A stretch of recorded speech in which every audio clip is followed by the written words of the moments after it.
का स्वागत है मीडिया वॉइस में। मैं हूं आपके साथ अल्फराज शेख। मीडिया वॉइस की टीम लगातार 2024 चुनाव को लेकर कवरेज कर रही है, जानने की कोशिश कर रही है कि जनता के दिल में क्या है, जनता की नब्ज हम लगातार टटोल रहे हैं। इस वक्त हम बरेली में मौजूद हैं और बरेली में हमने जनता से जानने की भी कोशिश की है कि आखिर बरेली की जनता क्या चाहती है, किन मुद्दों को लेकर वोट देने वाली है। अभी हमारे साथ में इंजीनियर नासिर अली शाह जी हैं, जो कि भारत जोड़ो पार्टी के राष्ट्रीय अध्यक्ष है। उनसे बात करेंगे कि आखिर उन्होंने अपनी पार्टी क्यों बनाई, किन मुद्दों को लेकर वो जमीन पर उतर रहे हैं। नासिर जी, स्वागत है आपका। धन्यवाद आपका, बहुत बहुत शुक्रिया। मेरा पहला सवाल यही है, तमाम पार्टियां एक साथ इकट्ठा होकर चुनाव लड़ रही हैं, एनडीए से मुकाबला कर रही हैं, और जो बड़ी बड़ी पार्टियां हैं जो दलित और मुसलमानों की आवाज उठाते हैं, भीमराव अंबेडकर की आवाज उठाते हैं, संविधान की बात करती हैं, उन पार्टियों को, चाहे वो मायावती की पार्टी हो, असदुद्दीन ओवैसी की पार्टी हो, बदरुद्दीन अजमल की पार्टी हो, ये जो पार्टियां हैं, इन्हें इंडिया अलायंस में शामिल क्यों नहीं किया जा रहा है, चंद्रशेखर को शामिल क्यों नहीं किया जा रहा है, इन्हें अछूत क्यों बनाया गया है? देखिए, इंडिया, पहले मैं आपको अपने बारे में, पार्टी के बारे में बताना जी। चाहता हूँ कि भारत जोड़ो पार्टी 2021 में इसकी शुरुआत की गई है। और हम लोग पहले सामाजिक संगठन के रूप में 4 संगठन थे हमारे। तो 4 संगठन के हमारे भारत में 26 राज्यों में 28 शाखाएं थी। 28 शाखाओं के 1200 जिलाध्यक्ष थे और हम 15 सालों से काम कर रहे हैं सामाजिक। और सामाजिक के नाम से हमारी संगठनों के बहुत बड़े नाम हैं, हम लोगों के बहुत बड़े काम किए हुए हैं, जो कोरोना में हो, चाहे कोरोना से पहले हो, लॉकडाउन के दौरान। तो हम लोग 2021 में हमने ये पाया कि भारत में जितनी पार्टियां हैं, लगभग कुछ कमती बढ़ती जो पार्टियां हैं, वो हमारे मुद्दों को, पसमानदा को, समाज को, SC SC OBC समाज को वोट तो लेना चाहती हैं, मगर उनको अधिकार नहीं देना चाहती। वो बाबा साहब भीमराव के अंबेडकर की बात तो करते हैं, मगर उनके बताए रास्ते पर चलते नहीं है। वो संविधान को तो समझते हैं, मगर संविधान को मानते नहीं है, संविधान को बदलने की बात करते हैं। तो संविधान को बदलने की जो बात कही उन्होंने, तो हमारे कान खड़े हुए, हमारा लगा हमें समाज को कि हमें भारत के संविधान को बचाने के लिए और बाबा भीमराव के अम्बेडकर की जो विचारधारा उसको बचाने के लिए हमें इस पार्टी का हमने गठन किया है। और 2024 में इस पार्टी को, 2021 में हमने पार्टी को बनाया और हमने आज 2024 में पूरे भारत में 15 स्टेट में हमने, हमारा चुनावी सिंबल आ गया है और हम 15 राज्यों में हम 2024 लोकसभा का चुनाव लड़ने जा रहे हैं। और हमारे लगभग काफी प्रत्याशी उठ चुके हैं और हमारे प्रत्याशी बहुत मेहनत से, ईमानदारी से, उनको पूरा संरक्षण मिल रहा है, पूरा उनको, बहुत सारे लोग उनको सराहना कर रहे हैं, हमारी जो विचारधारा है। और उनसे सभी पार्टियों के प्रभावित होकर पुराने लोग और बड़ी बड़ी पार्टियों के, मौजूदा सरकार के, चाहे विपक्षी सरकार, जो भी पार्टियां रही हैं, उनके काफी अच्छे नेतागण जो समाज सुधारने की बात करते हैं, जो जो चाहते हैं कि हम लोग संविधान का राज चले, वो लोग उन पार्टियों को छोड़कर भारत जोड़ो पार्टी को ज्वाइन कर रहे हैं और भारत जोड़ो पार्टी को जो विचारधारा है उसको जिंदगी ले जाने का काम कर रहे हैं। आपकी पार्टी है SC ST OBC, तमाम जो पिछड़े वर्ग हैं उनकी आवाज उठा रही है, तो अकेले दम पर आप चुनाव लड़ रहे हैं या कोई साथ में है? देखिए, ऐसा है कि हमारे पास में एक हमारा गठबंधन है, मगर हमारा अलायंस के रूप में हमने करीब लगभग हमारी लगभग 40 पार्टियां हैं जो हम अलायंस बनाना चाहते हैं और हमारी बात चल रही है। और हम बहुत जल्द ही, अगर सब लोगों का अगर हमारा सब सहयोग मिला, तो बहुत जल्द ही हम तीसरा मोर्चा, भारत में सबसे बड़ा मोर्चा, इंडिया गठबंधन से और NDA गठबंधन से बड़ा तीसरा मोर्चा, यानी जितनी पार्टियां इंडिया गठबंधन में है, NDA गठबंधन में, उससे 1.5 गुना दर्जन पार्टियां हमारे हमारे भारत जोड़ो पार्टी के जो गठबंधन शामिल होगा उसमें शामिल होंगी। मतलब जिन पार्टियों को इंडिया ने शामिल नहीं किया है, ना ही एनडीए ने शामिल किया है, उन पार्टियों को आप एक साथ लेकर अपनी पार्टी में शामिल करेंगे। अभी आपके बरेली के ही मौलाना तौकीर रजा है, उनकी पार्टी और तमाम जितने दलित नेता हैं, उन्होंने एक साथ मिलकर अभी प्रेस कॉन्फ्रेंस की थी दिल्ली में। उनका भी ये कहना है कि हम एक तीसरी पार्टी बनाएंगे, तीसरा फ्रंट बनाएंगे। तो उसमें आप भी शामिल होंगे या आप अपनी पार्टी में शामिल करवाएंगे उन सबको? देखिए, तौकीर मियां साहब ने जो मीटिंग की है दिल्ली में और उसमें बुलाया गया, ये कब बुलाया गया, कब मीटिंग हुई, इसके बारे में मुझे नॉलेज नहीं है।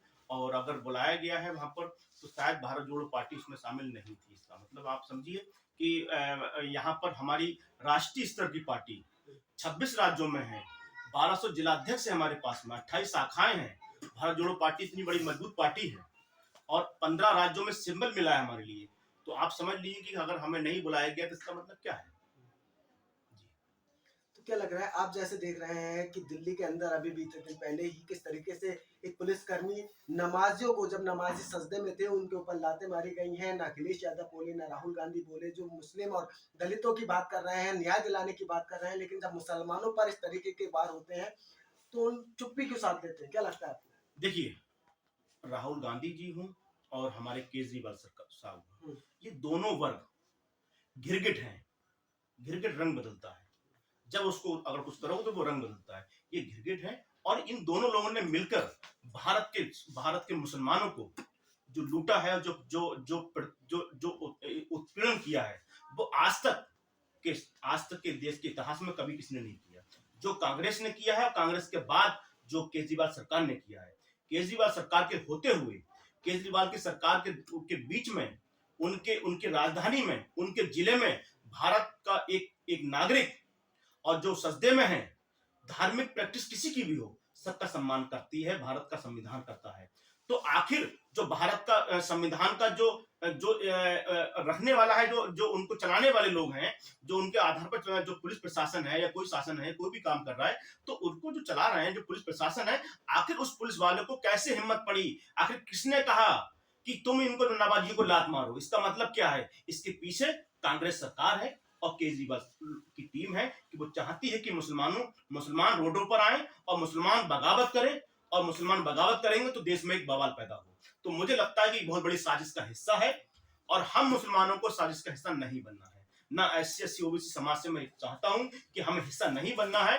ये विशेष एक चाल है कांग्रेस पार्टी की और कहीं ना कहीं आपकी केजरीवाल साहब की कि देश के मुसलमान बगावत करे और बगावत उतर के एक देश के अंदर माहौल पैदा हो। तो ये माहौल खराब करने का एक कारण है, इसलिए ये मैं इस एंगल से देखता हूँ। बाकी जो पुलिस वाले ने किया है उसके खिलाफ हमारी भारत जोड़ो पार्टी और हमारे सामाजिक संगठन सभी वर्गों के हम रोडों पर उतरकर उसकी गिरफ्तारी की मांग करते हैं। उस पर मुकदमा लिखा जाए और उसकी एक CBI जांच हो कि आखिर उसने किसके कहने पे किया। तो दूध का दूध, पानी का पानी सामने। तो नहीं लगता है मुसलमान वर्ग इस टाइम तो मोदी जी के साथ में है, और काफी तादाद में मुसलमानों ने जिस तरीके से 2022 में अखिलेश भैया को वोट दिया है, जवानी कुर्बान की है, अब कहीं ना कहीं लग रहा है कि वही चीज अभी भी कायम है। देखिए, अभी कल 2 दिन की बात है, तो एम बाई का फार्मूला उन्होंने क्या बताया आपको मालूम है? ठीक है, तो एम बाई के फार्मूले में पहले मुसलमान था, आज मुसलमान नहीं है उनके लिए। आज जो है उन्होंने जो टिकट बांटे हैं, टिकट में कोई मुसलमान का जिक्र नहीं। वोट मुसलमान का चाहिए मगर हिस्सेदारी नहीं देना है उनको हिस्सेदारी नहीं देना है, उनको खाली मुसलमान का वोट चाहिए। और आप पढ़ेंगे तो मुसलमान को भिड़ाएंगे लोग, मुसलमानों को, नौजवानों को भड़काएंगे ये लोग। तो ये भड़काने वाले लोग हैं मुसलमानों को, और मुसलमानों का वोट चाहिए इनको। मुसलमान के लिए, SC OBC समाज के लिए इनको हिस्सेदारी नहीं देना, केवल सत्ता का इनको मजा चखना है। सत्ता के मलाई चाटने के लिए राहुल गांधी जी और हमारे अखिलेश भैया आए हैं, और देखते हैं इसका जवाब, ईट का जवाब संविधान से और ये समाज देगा। वो 2024 में सामने आएगा आपके लिए। आपने देखा किस तरीके से आजम खान के ऊपर ईडी की कार्रवाई हुई है, तमाम किताब चोर, बकरी चोर, इस तरीके की कार्रवाई वहां पर हुई है। अब जेल में है आजम खान। अभी बीते कुछ दिन पहले ही अखिलेश यादव के ऊपर ईडी का समन पहुंचा है, तुरंत प्रेस कॉन्फ्रेंस करते हैं और कार्यकर्ता कहते हैं कि हम अखिलेश यादव के लिए जेल भरो आंदोलन करेंगे। आजम खान के लिए कोई जेल भरो आंदोलन नहीं, लेकिन अखिलेश यादव के लिए जेल भरो आंदोलन की बात हो रही है। देखिए, ये सब एक दिखावा है, और जो सम्मन पहुंचा है CBI का, वो भी एक छल है। वो उन्होंने ये ईडी का या CBI का जो आया है उनके पास लिफाफा, चिट्ठी, नोटिस आया है, ये झूठ है। ये खाली मुसलमानों को दिखाने के लिए कि देखो हम पर कितना जुल्म हो रहा है, ये जुल्म दिखाने के लिए ऐसा उन्होंने कर जानबूझकर किया है। ये सब बेकार है, सब गलत है। कोई ईडी का नोटिस नहीं, कुछ नहीं, ये सब बकवास बातें हैं। ये सब मुसलमानों को भ्रमित करने की बातें हैं ताकि मुसलमान का उनको स्नेह मिले। ये सब छलावा है। दूसरी बात, आजम खान साहब की आपने बात की। आजम खान साहब, उनके लिए हमने लड़ाई लड़ी है। कोरोना काल में जब वो जेल में थे तो हमने उनके लिए धरना प्रदर्शन किया और सरकार से मांग की। सरकार ने हमारी बात को माना, तो हमने वो जेल से बाहर आए, रिहा हुए, और उनका इलाज भी हुआ। आज आजम खान साहब की जो स्थिति है वो अखिलेश खानदान के परिवार की देन है, अखिलेश साहब की देन है। अखिलेश साहब चाहते तो आज आजम खान साहब हमारे बाहर होते और वो खुशहाल जिंदगी बिताते होते, और वो हमारे सांसद होते ही, विधायक होते हमारे। तो ये इसके पीछे, और उनके ऊपर जो छापे मारे जा रहे हैं, उनके ऊपर जो कार्रवाई की जा रही है, सब अखिलेश जी के कहने पर किया जा रहा है। आपको क्या लगता है 2024 में मुसलमान को किस तरीके से देखते हैं? राजनीति कहीं करवट ले रही है या फिर वही कि भाजपा को हराने में लग जाएगी? देखिए, ये अब मुसलमान समझ चुका है कि इन पार्टियों ने, समाजवादी ने, कांग्रेस ने ये कह कर कि सब बीजेपी सरकार आ जाएगी, बीजेपी ऐसा कर देगी, बीजेपी ऐसा कर देगी। कुछ हद तक ठीक है ये बात, मगर उन्होंने ये डराकर अपनी सरकार बनाने के लिए, सत्ता की मलाई चाटने के लिए मुस्लिम समाज को और एससी समाज को गुमराह किया है, गुमराह करने का काम किया ताकि उनकी सरकार बन जाए। अब भारत के अंदर मुसलमान के लिए, एससी ओबीसी समाज के लिए एक विकल्प नहीं था। बहन जी अब हट चुकी हैं, बहन जी मैदान में नहीं है इस वक्त, और बहन जी उस ताकत से आ भी नहीं रही हैं, तो उनको लोग उस नजर से देख भी नहीं रहे हैं। तो आज जो नजर है वो केवल इंडिया की लाइंस पे है या एनडीए गठबंधन के आधार पर लोग देख रहे हैं। आज दो के अलावा विकल्प नहीं था भारत के अंदर। अब भारत के अंदर मुस्लिम समाज को, एससी समाज को, पसमंदा समाज आज विकल्प के रूप में देख रहा है भारत जोड़ो पार्टी को।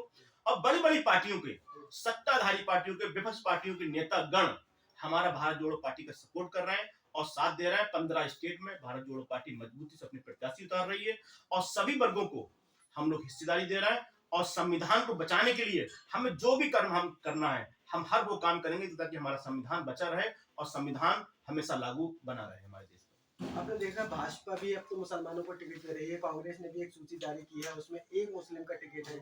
मायावती की बात करें तो मायावती लगातार मुसलमानों को टिकट भी दे रही है। देखिए, ये बहन जी इससे साबित करना क्या चाहती हैं कि आज अभी उससे पहले चुनाव हुए तो उन्होंने 90% वोट उन्होंने मुसलमान को टिकट दिए। जहां मुसलमान का आबादी नहीं है वहां भी उन्होंने मुसलमान को टिकट दी, जहां मुसलमान की आबादी वहां मुसलमान को टिकट दिए।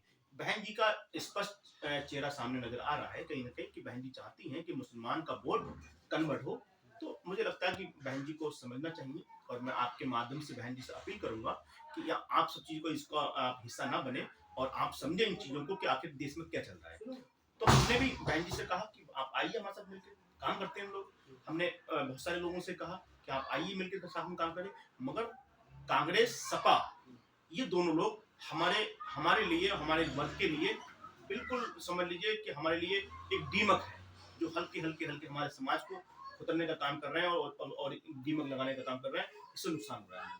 बहुत बहुत शुक्रिया हमसे बातचीत करने के लिए। तो हमारे साथ में भारत जोड़ो पार्टी के राष्ट्रीय अध्यक्ष नासिर अली शाह थे। उनका कहना है कि ये समाजवादी पार्टी और कांग्रेस पार्टी इनके समाज को दीमक की तरह खोखला कर रही है। आपकी इस पूरी रिपोर्ट पर क्या कुछ राय है? आप अपनी कीमती राय जरूर दीजिए। देखते रहिए मीडिया वॉइस। अल्तराज शेख के साथ बहुत शुक्रिया।